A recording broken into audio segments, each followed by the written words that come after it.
Welcome to this explainer, everyone. Okay, imagine this for a second. You wake up on a Tuesday feeling like an absolute millionaire, but by the time your head hits the pillow that night, you're completely broke. There's no war, no advanced warning, just a terrifying financial crash that literally changed the world. Today, we're unpacking the Great Depression. And to help us wrap our heads around this massive, sweeping era of economic history, we're going to follow a composite family. We'll call them the Barbers. Through Mr. Barber, his sister Aunt Margaret, and little Timmy, we're going to see firsthand exactly how an entire nation went from the absolute highest of highs down to the lowest of lows, and then how it slowly clawed its way back. All right, let's take a quick look at our roadmap for today.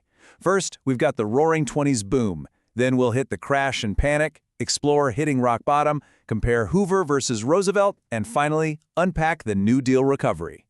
Starting right off with Section 1, the Roaring '20s boom. A decade of jazz, gadgets, and, well, a whole lot of debt. So picture waking up in 1922. The economy is just absolutely vibing. Factories are churning out all these shiny new toasters, vacuum cleaners, refrigerators. Jazz music is playing everywhere. Now our friend Mr. Barber, he cuts hair for a living. But looking around at these booming cities and exploding auto plants, he really feels like the good times are just going to roll on forever. In his own mind, he isn't just a barber. Spiritually, the guy is a Wall Street tycoon. But you might be wondering, how is everybody actually affording this luxurious lifestyle?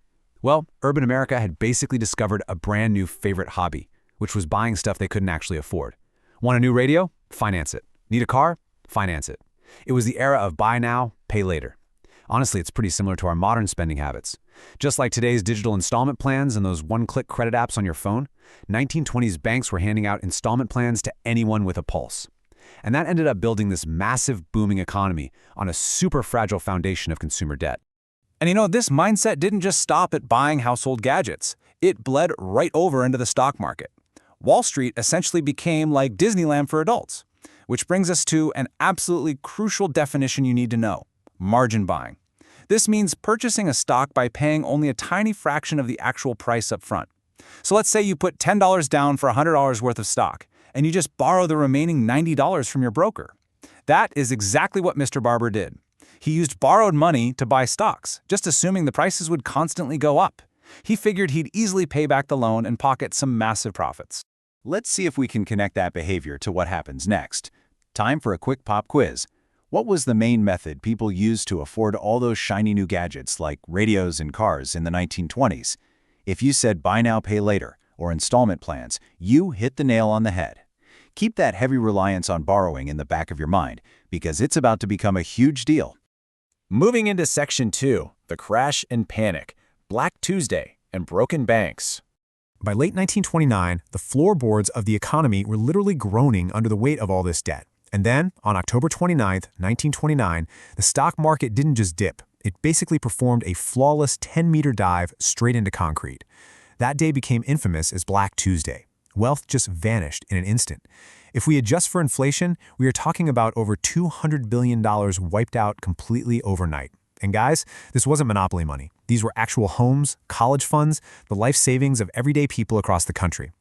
As for Mr. Barber's paper fortune, completely gone. He went from feeling like a tycoon on Monday to being totally bankrupt by Thursday. Now, the crash triggered a really brutal chain reaction. First up came the margin calls. Remember that $90 Mr. Barber borrowed for his stocks? Well, his broker suddenly demanded that $90 back, immediately. But Mr. Barber didn't have it, and neither did millions of other everyday investors. Because of that, massive paper fortunes just evaporated overnight. And since the regular investors couldn't pay back their loans to the brokers couldn't pay back the banks. So those big, grand banking institutions, which turned out to be built on worthless paper and blind optimism, began to completely collapse.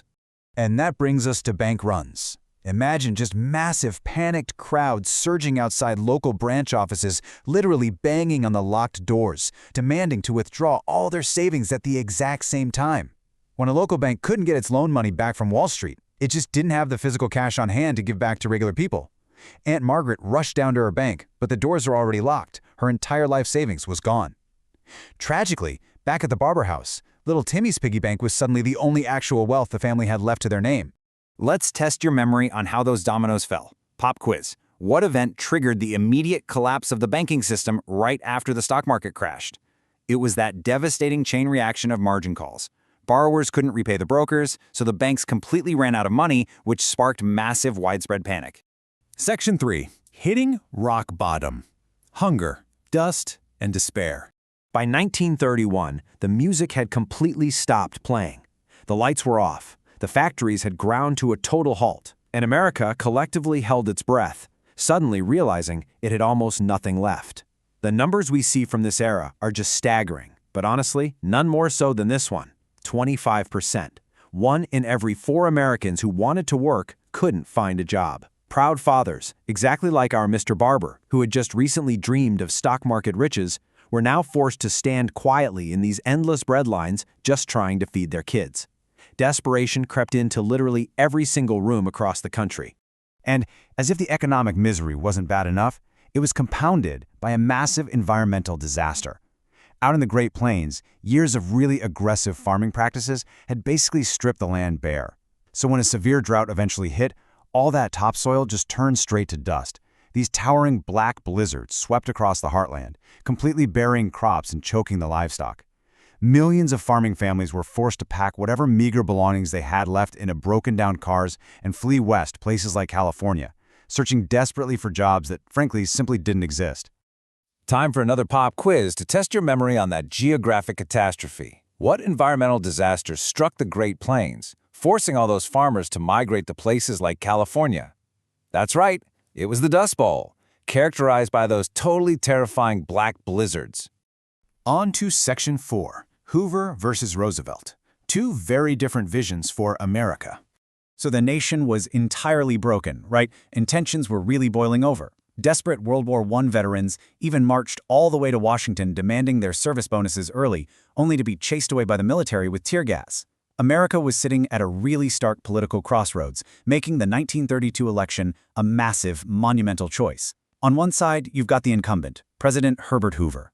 Hoover strongly believed in voluntarism and modest local relief. He actually launched the massive Hoover Dam project, but he fundamentally refused large-scale federal aid, believing that sort of intervention was dangerous and un-American. He felt the economy was fundamentally sound. On the other side, you had Franklin Delano Roosevelt, or FDR.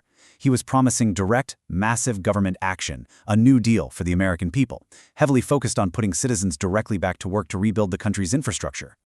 Well, FDR won that election in a total landslide, and during his inauguration in March of 1933, he delivered this incredibly iconic line: "The only thing we have to fear is fear itself." The crucial takeaway here is that this inaugural address wasn't just another political speech. It was really the first deep breath the entire country had taken in years.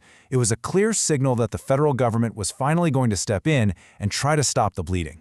Let's see if you caught the key difference in their political philosophies. Pop quiz. Which president believed in volunteerism and refused large-scale federal aid during the crisis?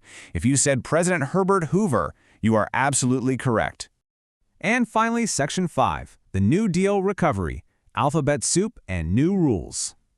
FDR didn't wait around. He aggressively started creating dozens of massive federal programs designed to put shovels directly into the hands of desperate men.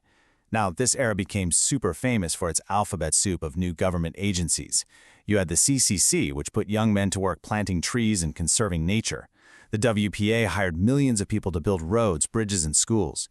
Try to imagine our Mr. Barber here, finally finding a sense of dignity again, standing high up on a WPA scaffolding, lifting steel into the sky. And then there was the TVA, which built massive dams that brought electricity to entire regions of the country that had previously been living in the dark. But FDR knew that just providing temporary jobs wasn't going to be enough, right? He had to fix the broken machine so a crash like this could never happen again. So he built lasting rules. Step 1, establish the SEC. This was to regulate Wall Street so brokers couldn't just run wild with margin loans anymore. Step 2, create the FDIC. This federally insured everyday bank deposits. So now, someone like Aunt Margaret could put her hard-earned money in the bank, knowing with total certainty the government guaranteed it wouldn't just vanish overnight. And Step 3, launch Social Security, which created a permanent financial safety net for older Americans. All right, here is your final test on these new institutions. Pop quiz. Which New Deal program was specifically designed to protect your money from disappearing in a bank run? That would be the FDIC. And because of it, those panicked, chaotic bank runs basically became a thing of the past. The Great Depression certainly didn't end overnight. It took years of blistered hands, massive sweeping legislation, and eventually the immense industrial boom of World War II to fully pull America out of the darkness. But, piece by piece, the nation did choose to rise again. As we wrap up this explainer, I want to leave you with 3 really critical questions for your class discussion. 1. When, if ever, should the government intervene in a failing economy? 2. How do our modern digital spending habits really compare to that buy now, pay later mindset of the 1920s? And 3. Can institutional rules like the SEC and FDIC truly protect us from another Great Depression? Definitely some food for thought. Thanks so much for learning with me today, and I'll see you all next time.